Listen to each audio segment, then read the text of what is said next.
여러분, 우리는 모두 하나님께 은혜 받은 자입니다.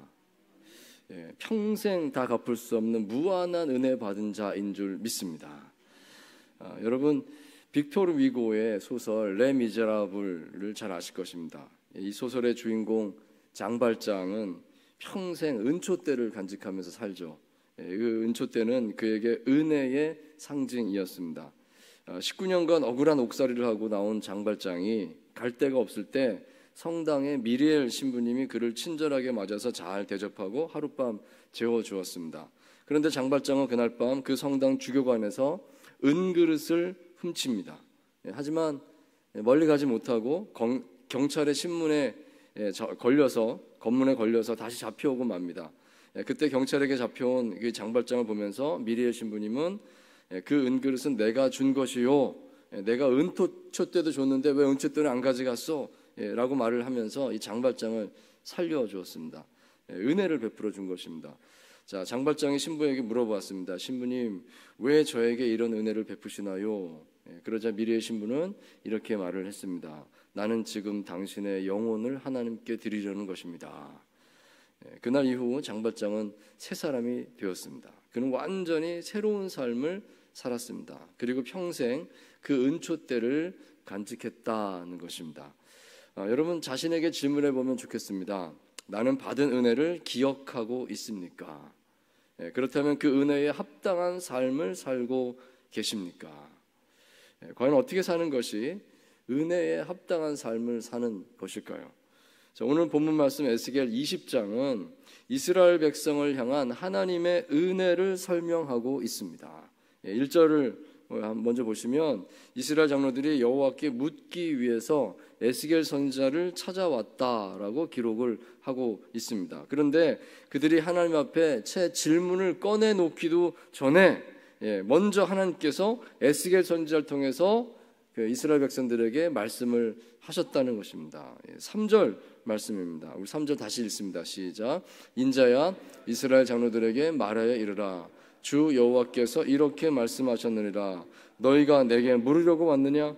내가 나의 목숨을 걸고 맹세하거니와 너희가 내게 묻기를 용납하지 아니하리라. 주 여호와의 말씀이니라. 아멘. 자, 무슨 말인가요? 하나님께서 내가 이스라엘 장로들과는 결코 대화하지 않겠다, 그렇게 말씀을 하셨다는 것입니다. 이것을 목숨을 걸고 맹세한다 까지 이렇게 말씀을 하셨습니다. 그러니까 정말 나는 너희들과 대화하는 것 자체가 싫다, 하나님께서 대화를 거절하신다는 것을 먼저 말씀을 하셨다는 것입니다. 여기서 우리가 조금 눈여겨보게 되는 것이 내 목숨을 걸고라는 표현이죠. 하나님께서 이 표현을 쓰셨습니다. 사실 에스겔서에 보시면 이런 표현이 자주 반복해서 나오는 것을 볼 수가 있습니다. 주로 에스겔서에 번역되기를 나의 삶을 두고 맹세하노니 이렇게 되어 있는데요. 에스겔서에만 한 15번 이상 이게 반복해서 나오고 있습니다. 하나님께서 말씀하시는데 나의 목숨을 걸고 나의 삶을 걸고 너희에게 말한다, 이렇게 말씀을 하시는 겁니다. 왜 이런 말씀을 하셨을까? 하나님께서도 목숨이 있나? 하나님도 좀 죽으신다는 뜻이냐? 그런 뜻이 아니라 강조하시는 겁니다. 정말 나는 확실하게 이 말을 한다, 하나님께서 이렇게 말씀을 하시는 겁니다. 정말로 진짜로 나는 죽도록 너희하고 대화하는 게 싫다, 하나님께서 이렇게 말씀을 하셨다는 겁니다. 자, 그 정도로 하나님께서는 이스라엘 백성들하고 소통하는 것 자체를 거부하시는 겁니다. 나는 더 이상 너희들하고 할 말 없다, 난 너희들하고 말을 섞고 싶지 않다, 하나님께서 이렇게 말씀하신 겁니다. 자, 왜 하나님께서 이런 불편한 말씀을 하시는 것일까요? 자, 그 이유가 본문 4절부터 32절까지 쭉 길게 설명돼서 나오고 있는 것입니다. 왜 하나님께서 너희들과 소통하기를 거부하시는 줄 아느냐? 이 4절부터 32절까지가 그 내용입니다. 자, 우선 먼저 4절에서 9절까지를 보시면 이스라엘 백성들이 과거에 애굽에 있었을 때 있었던 일을 설명하고 있습니다. 사실 성경에서 이스라엘 백성들이 애굽 땅에서 살아갈 때 그때 어떤 일이 있었는가, 그 기록된 본문을 찾아보기가 어렵습니다. 자, 그런데 여기 에스겔서 20장의 이 부분에 잠깐 그 이야기가 나오고 있는 것입니다. 자, 6절을 보시면 과거에 하나님께서 애굽에서 노예 생활을 하던 이스라엘 백성들에게 오셔서 젖과 꿀이 흐르는 땅을 약속하셨다는 것을 볼 수가 있습니다. 6절 같이 읽겠습니다. 시작. 그날에 내가 내 손을 들어 그들에게 맹세하기를 애굽 땅에서 인도하여 내어 그들을 위하여 찾아두었던 땅 곧 젖과 꿀이 흐르는 땅이요 모든 땅 중에 아름다운 곳에 이르게 하리라 하고. 아멘. 자, 이게 언제 이 말씀하신 것인가 하면 이스라엘 백성들이 애굽의 노예로 살고 있을 때, 그때 하나님께서 이런 말씀을 백성들에게 전했다. 이렇게 말씀하고 있는 것입니다. 하나님께서 말씀하시기를 애굽 땅에 있는 이스라엘 백성들에게 손을 들고 맹세하시면서 내가 너희를 반드시 출애굽시켜서 젖과 꿀이 흐르는 땅 곧 아름다운 땅에 이르게 하겠다. 이 말씀을 하셨다는 것입니다. 자, 그런데 그들은 하나님의 언약을 무시하고 애굽의 우상에 물들었다 되어 있습니다. 7절 8절의 말씀이 바로 그 내용을 말씀하고 있습니다. 제가 읽습니다. 또 그들에게 이르기를 너희는 눈을 끄는 바 가증한 것을 각기 버리고 애굽의 우상들로 말미암아 스스로 더럽히지 말라. 나는 여호와 너희 하나님이니라 하였으나 그들이 내게 반역하여 내 말을 즐겨 듣지 아니하고 그들의 눈을 끄는 바 가증한 것을 각기 버리지 아니하며 애굽의 우상들을 떠나지 아니하므로 내가 말하기를 내가 애굽 땅에서 그들에게 나의 분노를 쏟으며 그들에게 진노를 이루리라 하였노라. 아멘. 그러니까 이스라엘 백성들이 애굽 땅에 살면서 애굽 땅의 우상을 숭배했다는 것입니다. 하나님께서 그렇게 하지 말라고 했는데도 계속 그렇게 했다. 하나님의 진노가 있다 이 말씀입니다. 자, 그러자 하나님께서 그 다음 어떻게 하셨는가? 9절 말씀에 이어서 나오는 겁니다. 같이 읽겠습니다. 시작. 그러나 내가 그들이 거주하는 이방인의 눈앞에서 그들에게 나타나 그들을 애굽 땅에서 인도하여 내었나니 이는 내 이름을 위함이라. 내 이름을 그 이방인의 눈앞에서 더럽히지 아니하려고 행하였음이라. 아멘. 자, 하나님께서는 그러나라고 했습니다. 그러나 애굽에서 우상을 숭배한 이 이스라엘 백성들의 타락에도 불구하고 그들에게 은혜를 베푸셔서 하나님의 이름을 위하여 이스라엘 백성들을 출애굽시켜 주셨다는 것입니다. 다른 백성들이 나의 백성을 뭐라고 보겠는가? 내 이름을 위하여 이들을 출애굽시켜 주셨다.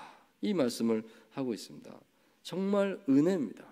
그렇게 말을 안 듣고 우상을 숭배했지만 하나님께서 건져주셨다. 자, 그리고 두 번째로 10절에서 26절까지 말씀 또 보시게 되면 출애굽한 다음에 광야에서의 사건을 이야기합니다.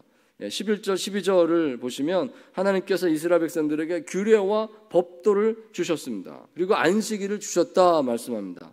그러니까 시내산에서 모세를 통해서 이렇게 살아라 율법을 주셨구나, 그 사건을 가리키는 것을 알 수가 있습니다. 자, 그런데 이스라엘 백성들은 13절에 보시면 준행하지 않았다, 내 규례를 멸시했다라고 전하고 있습니다. 21절에도 보시면 안식일을 더럽혔다 이렇게 말씀을 합니다. 자, 그래서 하나님께서 어떻게 하셨는가? 자, 14절에 보시면요, 하나님께서 다 쓸어버리셨는가요? 심판하셨는가요? 그것이 아니라 또 같이 읽습니다. 시작. 내가 내 이름을 위하여 달리 행하였었나니 내가 그들을 인도하여 내는 것을 본 나라들 앞에서 내 이름을 더럽히지 아니하려 하였음이로다. 아멘. 자, 하나님께서는 이 심판의 뜻을 돌이키셔서 이스라엘 백성들의 출애굽을 본 다른 많은 나라 사람들, 그들 앞에서 내 이름, 곧 하나님의 이름을 위해서 다시 한번 그들을 용서하시고 보호해 주셨다. 이렇게 말씀을 합니다. 또 은혜를 베풀어 주셨다는 말씀입니다. 너희들은 심판받아 마땅하지만 나는 다시 한번 더 용서해 주었다. 이 말씀입니다. 22절 말씀에도 똑같이 말씀합니다. 내 이름을 위해서 그들을 인도했다. 이 광야에서 인도했다 말씀하는 겁니다. 자, 세 번째로 27절에서 29절까지 말씀 보시면 하나님께서 마침내 이스라엘 백성들을 가나안 땅, 약속의 땅에 들어가게 해 주십니다. 자, 그런데 거기서도 백성들은 온갖 우상과 산당 제사를 드렸다라고 말씀을 하십니다. 거기서도 너희들은 나를 실망시켰다. 즉 여기 에스겔 20장에 기록된 이 하나님 말씀의 요약은 이것입니다.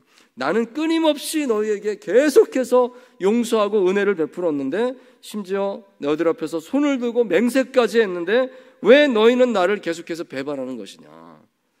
너희의 그 패역함에도 불구하고 내가 몇 번이나 너희를 용서해 주었느냐. 그런데도 너희는 여전히 회개하지 않는구나. 자, 그렇기 때문에 이제 더 이상 나는 너희와 소통하고 싶지 않다. 강하게 말씀하는 것입니다. 그게 여기 에스겔서 20장에 하나님께서 이 에스겔을 앞에 찾아온 그 이스라엘 장로들에게 이 말씀을 하셨다는 것입니다. 나는 더 이상 너희와 대화 자체를 하고 싶지 않다. 즉 하나님께서 나는 너희와 단절하겠다. 나 이제 더 이상 너희 하나님 되고 싶지 않다. 이런 식으로 말씀을 하셨다는 것입니다. 자, 그러므로 오늘 본문 에스겔서 20장 통해서 우리는 이런 교훈을 말할 수 있습니다. 하나님의 은혜를 기억하는 것과 하나님과 소통하는 것에는 깊은 관련이 있습니다. 하나님의 은혜를 기억하는 사람은 하나님과 소통할 것입니다. 그러나 하나님의 은혜를 기억하지 못하는 사람은 하나님의 응답을 받지 못할 것입니다. 하나님과의 사이가 막히게 될 것입니다. 이건 뒤집어서 말하자면 하나님의 응답을 받고자 하는 사람이라면 반드시 먼저 하나님의 은혜를 기억할 줄 알아야 한다는 바로 그 말씀입니다. 그의 삶에서 그의 생각과 태도에서 하나님께 받은 은혜에 대한 그 감사와 감격이 드러나야 되는 것입니다. 하나님 앞에 하나님께 겸손히 순종하겠죠. 그 은혜에 합당한 응답을 드리기 위해서 최선을 다하는 삶을 살게 될 것입니다. 그럴 때 하나님께서 그와 함께 하신다. 그에게 말씀하신다. 이것이 되겠구나. 우리는 그것을 알 수가 있다 하는 것입니다. 자, 그렇다면 우리는 어떻게 이 하나님의 은혜를 기억하는 삶을 살 수가 있을까요? 자, 이 묵상을 함께 나누기 원하는 것입니다. 자, 첫째로 우리는 더 충분히 감사할 줄 알아야 하겠습니다. 감사가 살아있는 삶을 사는 사람, 그는 하나님과 소통하게 될 것입니다. 자, 누가복음 17장에 보시면 예수님을 만난 사람들 가운데 이런 사람들이 있었습니다. 10명의 나병 환자들이 있었는데 이들이 차마 예수님께 가까이 오지는 못하고 나병 환자니까 멀리 서서 선생님이요 우리를 불쌍히 여기소서 이렇게 외쳤다는 것입니다. 예수님께서 멀리서 보시고 이들을 불쌍히 여기셨습니다. 정말 너무 불쌍하구나. 그래서 너희들의 몸을 가서 제사장에게 보여라 라고 말씀을 하셨다는 것입니다. 물론 멀리 떨어졌으니까 큰 소리로 외치셨겠죠. 가서 제사장에게 너희들 몸을 보여라. 자, 그러자 그들은 시키는 대로 이 제사장에게로 갔는데 가는 길에 나병이 치유되는 경험을 하게 되었다는 것입니다. 기적이 일어난 것입니다. 자, 그러자 그들 중에 한 사람이 가던 길을 돌이켜서 다시 예수님께 와서 감사 인사를 드렸습니다. 나머지 9사람은 그냥 제사장에게 가버렸는데 이 한 사람만은 다시 돌아와서 예수님께 감사 인사를 했습니다. 그는 사마리아 사람이었다 되어 있습니다. 자, 그러자 그에게 예수님께서 말씀하시기를 10명이 다 깨끗함을 받지 아니하였느냐? 어찌 이 한 사람만 돌아와서 하나님께 영광을 돌리느냐? 일어나라. 네 믿음이 너를 구원하였느니라 말씀을 하셨다는 것입니다. 자, 이 말씀이 의미하는 바는 돌아와서 주님께 감사를 표한 사람, 그 한 사람의 사마리아인 그는 영원한 생명, 곧 구원을 받았다는 사실입니다. 구원의 선포를 그는 받았습니다. 즉 감사할 줄 아는 사람에게 하나님의 특별하신 은혜가 있다. 이것을 말씀하신다는 것입니다. 여러분, 감사와 은혜는 비례하는 것입니다. 감사할수록 하늘이 열리고 하나님의 은혜가 내리는 줄 믿습니다. 하나님의 더 깊고 놀라운 응답은 감사하는 사람에게 있다 하겠습니다. 초대교회 교부 크리소스톰은 이렇게 말했습니다. 사람에게는 근본적인 죄가 하나 있는데 그것은 감사를 망각하는 죄이다 라고 말했습니다. 죄인인 인간은 자신도 모르게 자꾸 감사를 잊어버립니다. 여러분, 그러므로 우리는 감사하기 위해서 노력해야 되는 것입니다. 감사하죠. 감사 안 하는 게 아닙니다. 하지만 자꾸 감사를 우리는 잊어버립니다. 그러므로 더 감사를 제대로 하려면 노력해야 되는 것입니다. 제가 서두에 이야기해서 장발장이 평생 은초대를 간직했다라고 말씀드린 것처럼 우리에게도 그런 노력이 필요합니다. 어떻게 하면 나의 감사를 간직할 수 있을까요? 여러분 자꾸 감사 기도를 많이 드릴 수 있게 되기를 바랍니다. 기도할 때마다 감사의 표현을 잊지 말고 할 수 있기를 바랍니다. 메일을 일기 쓸 때마다 이게 감사합니다. 오늘 이게 감사합니다. 지난 한 주간 돌아보면서 하나님 이것이 감사합니다. 자꾸 되짚어보고 표현하는 것이 중요할 것입니다. 자, 감사를 잊지 않는 사람, 그래야 하늘이 열리고 하나님의 응답이 그에게 함께할 줄 믿습니다. 자, 둘째로 또 우리가 받은 은혜를 잘 기억하기 위해서 우리는 더 충분히 회개해야 하겠습니다. 자, 여러분 회개는 평생 계속하는 것이다 하는 것을 기억하시기 바랍니다. 어떤 사람들은 회개는 평생 한 번만 하는 것이다 이렇게 가르치는 사람들이 있다고 하는데요, 그것은 바른 태도가 아니다 하겠습니다. 하나님 앞에서 그것은 솔직한 것이 아닙니다. 자신을 돌아볼 때마다 얼마나 회개할 것이 많은지요. 그것이 솔직한 것입니다. 자신을 돌아볼 때마다 나는 오늘 또 이런 잘못을 했구나. 내가 욕심이 많았구나. 내가 게을렀구나. 남을 미워했구나. 실수한 것이 한두 가지가 아닌 것이죠. 그런 것을 자꾸 생각하지 않을 수 없습니다. 그렇기 때문에 내가 정말 이 속에 구조적으로 잘못된 게 있구나 하는 것을 생각하지 않을 수가 없다는 것입니다. 그게 바로 죄인 것이죠. 내 속에 죄를 생각하지 않을 수가 없습니다. 제가 신학대학원에 다닐 때 1학년 때 잠시 학교를 쉬고 은성수도원이라고 하는 곳에 가서 오랫동안 머무르면서 기도한 적이 있었습니다. 저를 목회자로 부르신 그 하나님의 부르심을 정말로 확인하고 싶어서 거기 가서 깊이 기도하는 시간을 이제 가졌던 것인데요. 그런데 나중에 이제 하나님의 응답을 받고 학교로 돌아오게 됐는데, 학교에서 다시 공부를 할 때 영성수련이라고 하는 과목을 공부를 하게 되었습니다.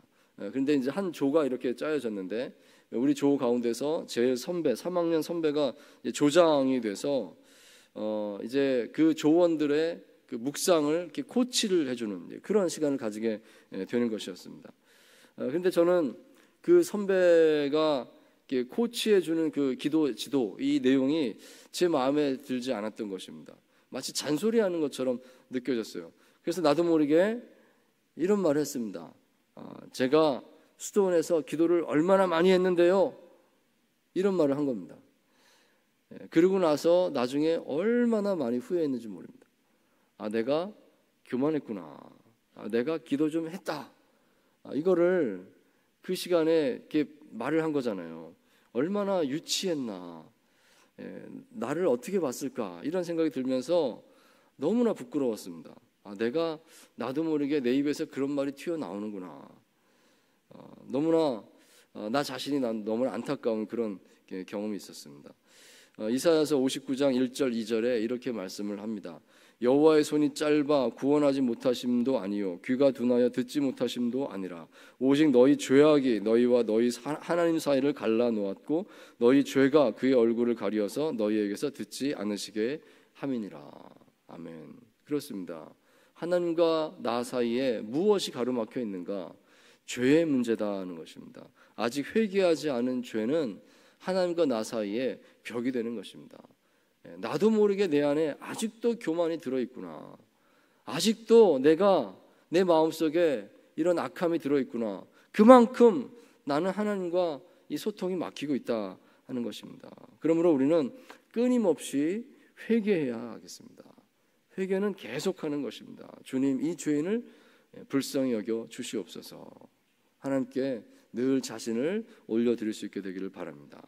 자, 세 번째로 우리는 더 충분히 순종해야 하겠습니다. 우리가 하나님의 은혜를 잘 기억하기 위해서, 우리가 하나님과 그래서 소통이 열리게 하기 위해서 첫 번째는 감사하십시오. 두 번째는 회개하십시오. 세 번째는 순종하십시오. 말씀을 드립니다. 이 순종이라고 하는 것은 단지 말씀을 귀로 잘 듣는 것에 그치는 것이 아니라 들은 대로 행하는 것을 의미합니다. 즉 실천하는 것입니다. 그런데 우리가 순종하기를 어렵게 느끼는 이유는 믿음이 부족하기 때문이 아니겠는지요. 내가 이렇게 순종하면 정말로 주님 책임져 주시겠습니까? 정말 나만 바보 되는 거 아닌가요? 내가 이렇게 순종하면 하나님께서 나를 붙들어 주시고 책임져 주시는 게 맞습니까? 이걸 정말 믿기가 어려운 겁니다. 그 믿음으로 우리가 순종을 해야 되는데 참 그것이 우리에게 어려움이 되고 그럴 때가 있죠. 여호수아서 3장에 여호수아가 이끄는 그 이스라엘 백성들이 요단강을 건널 때 하나님께서 도전을 한 가지 주셨습니다. 이 하나님의 언약궤를 맨 제사장들이 앞서가라 하는데 그들이 먼저 요단강물에 들어가서 물을 밟아라, 물에 발을 담가라 라고 그렇게 먼저 말씀을 하셨다는 것입니다. 그때는 그 요단강물이 사람 키보다 높이 더 깊이 흐르던 그런 시절이었다라고 되어 있습니다. 그러니까 거기 잘못 들어가면 떠내려갈 수도 있고 하나님의 언약궤를 잃어버릴 수도 있고, 그런데 하나님의 말씀은 먼저 언약궤를 맨 제사장들이 강물에 들어가라 하는 것이었습니다. 그러면 강물이 멈출 것이다, 그렇게 말씀을 하신 겁니다. 여러분, 같은 상황이 오늘 우리의 삶에도 있을 수가 있겠구나 하는 것이죠. 자, 그럴 때 우리는 이렇게 말하고 싶을 것입니다. 하나님, 먼저 강물이 조금이라도 줄어드는 좀 징조라도 좀 보여주세요. 그러면 내가 거기 들어가겠습니다. 저렇게 콸콸콸콸 흐르고 있는 저 깊은 물에 잘못 들어가면 어떻게 되겠습니까? 그런 마음이 들죠. 자, 그렇지만 하나님의 말씀은 그 반대인 것입니다. 너희가 먼저 순종해라. 그러면 내가 길을 열어 보여주겠다. 도전을 주신다는 것입니다. 자, 그렇지만 우리는 하나님께서 우리에게 이렇게 도전하시는 이유를 생각해야 하겠습니다. 왜 하나님께서는 우리가 먼저 순종하기를 원하시는 것일까요? 자, 그것은 우리가 이렇게 순종을 해야 비로소 우리가 하나님의 은혜를 제대로 실감하기 때문인 줄 믿습니다. 이렇게 순종을 할 때에, 믿음으로 순종했을 때에 우리는 살아계신 하나님을 비로소 경험하게 되는 것입니다. 하나님께서 살아계시는구나, 하나님께서 이렇게 하시는구나는 것을 그때 알게 된다는 것입니다. 순종을 한 그 현장에서 우리 하나님을 경험하게 되고 소중한 영적인 선물을 받게 될 줄 믿습니다. 유진 피터슨의 책 한 길 가는 순례자를 제가 오래전에 한번 소개한 적이 있습니다. 원 제목이 눈여겨보고 싶은데요, A Long Obedience in the Same Direction입니다. 한 방향으로의 오랜 순종, 이런 뜻을 담고 있습니다. 제목에서부터 벌써 감동이 있는 그런 책입니다. 이 책 첫 번째 장에서 유진 피터슨은 비유로 이런 얘기를 합니다. 관광객 신앙이 있고 순례자 신앙이 있습니다, 이렇게 말을 합니다. 관광객이란 흥미, 재미 이런 것만 추구하다 보니까 인내심이 부족한 사람을 가리킵니다. 조금만 어려우면 안 하려고 그러고 포기하게 되고 그런 것이죠. 재밌을 때만, 뭔가 나에게 귀한 것이 있을 때만 더 참여하고 싶은 그런 태도입니다. 많은 그리스도인들이 신앙생활을 하는데 그런 마음으로 하더라 하는 것입니다. 자, 그렇지만 순례자는 다릅니다. 오직 하나님만 바라보고 나아가는 사람입니다. 한눈 팔지 않고 그것이 나에게 유익하다, 재미있다, 재미없다 이런 것 따지지 않고 오직 길 되신 예수님을 따라가는 것입니다. 즉 진정으로 성숙한 신앙은 한 방향으로의 오랜 순종이 있는 신앙이다, 순례자의 신앙이다, 이렇게 말을 하고 있습니다. 조금 하다가 실증 나면 그만두는, 내가 도저히 할 수 없겠다 그러면 하지 않는 그런 것이 아니라 하나님을 향하여서 조금이라도 더 순종하는 그 마음과 그 행동을 지속하는 신앙, 그런 신앙에는 분명히 하나님의 은혜가 있는 줄 믿습니다. 하나님께서 그 순종을 아신다 하는 것입니다. 사랑하는 성도 여러분, 은혜를 기억하는 것이 하나님과의 소통의 기본입니다. 그것을 위해서 더 충분히 감사하시고 또 회개하시고 또 순종하시는 저 여러분 다 되시기를 주의 이름으로 축원드립니다.